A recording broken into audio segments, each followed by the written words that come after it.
Welcome back to the Pro PA podcast. I'm your host, Prof G, and you're tuning in to another high-yield clinical medicine brief in the MSK 101 series, your go-to guide for mastering musculoskeletal and rheumatologic disorders on the PANCE.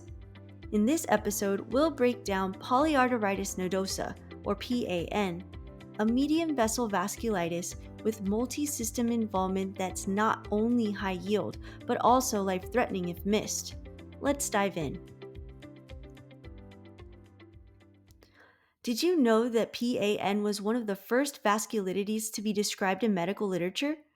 It classically spares the lungs, unlike most other systemic vasculitides, and it has been known to have association with hepatitis B infection. All right, so first let's look at the kinder patho. What is polyarteritis nodosa?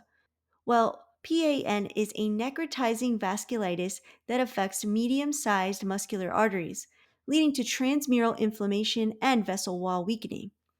This results in aneurysms, thrombosis, and ischemia of affected organs. Typically, this affects the kidneys, the skin, the GI tract, the heart, and the nerves. Spared structures include pulmonary arteries, which helps differentiate from GPA or MPA. And the way that I like to think about it is PAN, pulmonary arteries, no. It's associated in about 30% of cases with hepatitis B virus.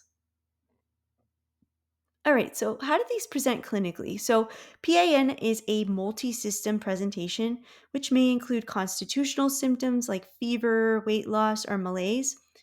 It usually involves the kidneys, so the renal involvement includes hypertension, renal insufficiency, but no glomerulonephritis. GI symptoms can include abdominal pain, especially after eating, nausea, and vomiting.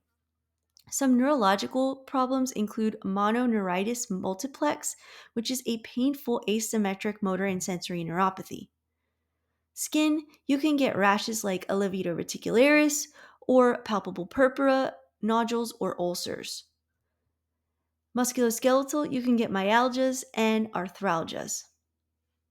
All right, next let's look at the workup and the diagnosis. So, labs. Patients usually have an elevated ESR or CRP, which is non-specific. You may also see some leukocytosis and anemia. You should always run a hepatitis B serology. It's an important screening test. And the ANCAs are usually negative. Angiography, especially mesenteric or renal, you'll see some microaneurysms, segmental narrowing, or beading. Now, biopsy. This is going to confirm our diagnosis, and it will show a transmural inflammation with fibrinoid necrosis of medium arteries. All right, so treatment. We're going to use high-dose corticosteroids. This is going to be our first-line treatment. And cyclophosphamide can also be used for severe or systemic disease. We're also going to consider antiviral therapy plus plasmapheresis if they are Hep B positive. Monitor and treat complications of hypertension, renal failure, or GI ischemia. All right, now let's look at the book med versus the street med. So book med, PAN is going to equal a systemic necrotizing vasculitis of the medium vessels with abdominal pain, skin lesions, renal hypertension, and Hep B association. Street med, however, these patients often go underdiagnosed for a while due to vague multi-system complaints. One clue is a patient with new onset hypertension, abdominal pain after meals, and mononeuritis multiplex. Think PAN and investigate further. All right, let's wrap up with some quick clinical pearls. So, PAN affects medium arteries, spares the lungs. It has a strong association with hepatitis B, always screened for Hep B. It includes mononeuritis multiplex, which is a key neurologic clue. It's negative for the ANCA, and it helps differentiate from GPA and MPA, and it's diagnosed via biopsy or angiography. All right, now on to some PANCE-style prep questions. Number 1, a 45-year-old man presents with fever, weight loss, abdominal pain after eating, and mononeuritis multiplex. Labs show elevated ESR, negative ANCA, and positive hepatitis B surface antigen. Which of the following is the most likely diagnosis? Is it A, granulomatosis with polyangiitis, B, microscopic polyangiitis, C. Polyarteritis Nodosa, or D. Churg-Strauss syndrome? I'll give you a few seconds. If you said C. Polyarteritis Nodosa, you have been paying attention. Great job. Classic symptoms include vasculitis, sparing the lungs with Hep B association. Question 2. Which of the following findings would best support the diagnosis of polyarteritis nodosa?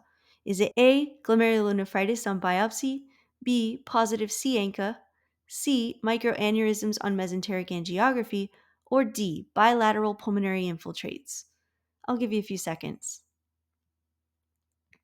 The answer is C. Microaneurysms on mesenteric angiography. Angiography is a key diagnostic tool for PAN, showing aneurysms and segmental narrowing. All right, some final thoughts. So, polyarteritis nodosa is rare, but recognizing its red flags like new onset hypertension, GI pain, and skin changes is crucial.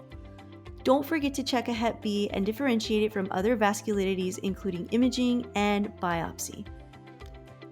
Thanks for tuning into this episode of the Pro-PA Podcast MSK101 series. Stay tuned, we're almost through the vasculitides, and we'll continue into more rheumatologic conditions on the PANCE. As always, this is the Pro-PA Podcast, where future pros in medicine are made. Catch you later.